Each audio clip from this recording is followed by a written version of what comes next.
महाराष्ट्राचा एप्स्टीन अशोक खरात.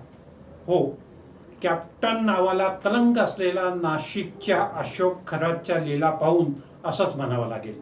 त्याचे 58 अश्लील व्हिडिओ सापडले असले तरी प्रत्यक्षात 500 महिला त्याच्या लैंगिक अत्याचाराच्या शिकार झाल्या असल्याचे समजते. सध्या या प्रकरणामुळं संपूर्ण राज्य हादरलं आहे.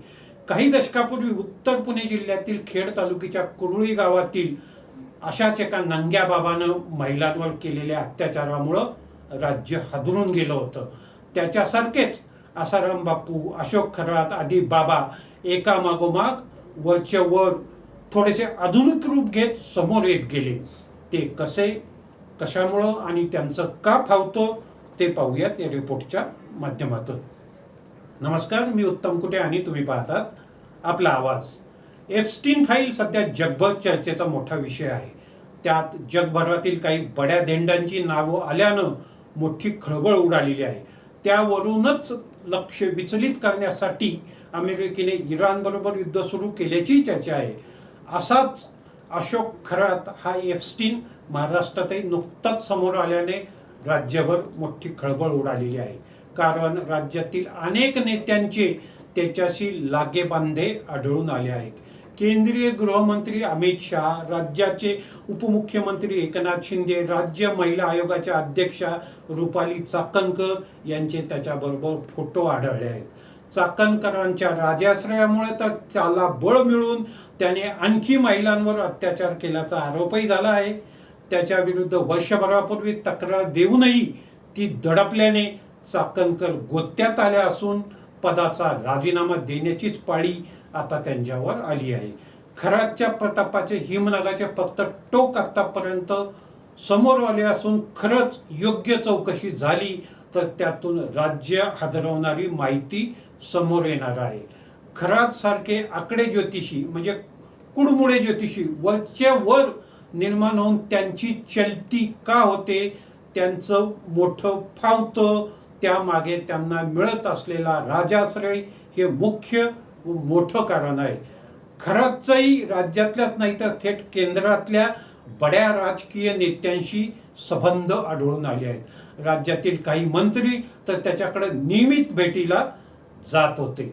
या राजाश्रयामुळे अशा या भोंदू बाबांचं फावतच नाही तर ते शिरजोर होतात, महिलांवर अत्याचार करण्याचं धाडस करतात. त्यामुळं अशा बाबांना राजकीय पाठिंबा, समर्थन व आश्रय देणारे खरं तर गुन्हेगार आहेत. परंतु प्रकरण अंगाशी येताच हे राजकीय नेते झुरळ झटकावे तसं बाजूला होतात. या राजकीय आशीर्वादाच्या बळावरच कुठलंही काम न करता कोट्यावधींची माया असे भोंदू साधू बाबा अल्पावधीत जमा करतात. त्यांची काळी कृत्ये उजेडात येत नाहीत, परंतु पापाचा घडा भरला की तो फुटतो असं म्हणतात. यापूर्वी आसारामच्या बाबतीत ते झालं, ते आता खरातच्याही. दरम्यान या राजकीय पाठिंब्यामुळे वरचेवर असे बाबा तयार होऊन त्यांच्या अत्याचाराला अनेक महिला बळी जातात. हे महाराष्ट्राचं नाही तर देशाचंही मोठं दुर्दैव आहे.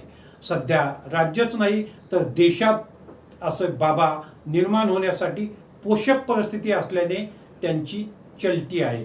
खरातच्या बंगल्याचे नावही त्याच्या लीलांना साजेल असे तृप्तबाला, त्या जोडीने फार्म हाऊस, 70 एकर शेती अशी अंदाजे 200 कोटीची माया त्याने जमवलेली आहे. त्याच्या या अल्प कालावधीतील मालमत्तेचा स्रोत हा फक्त भविष्य सांगणे हाच आहे हे विशेष.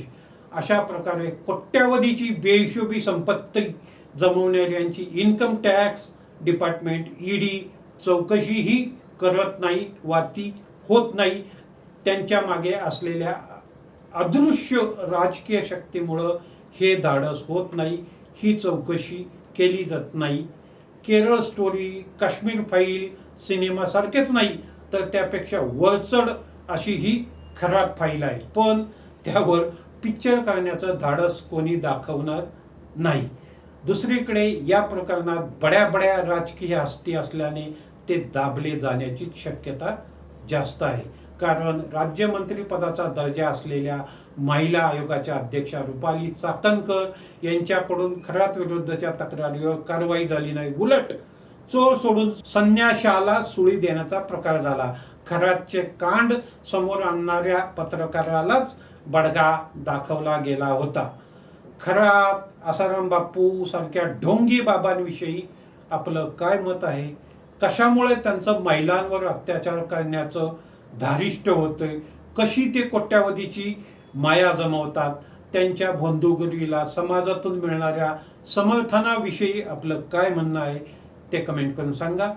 असाच विषय घेऊन पुन्हा भेटू. धन्यवाद.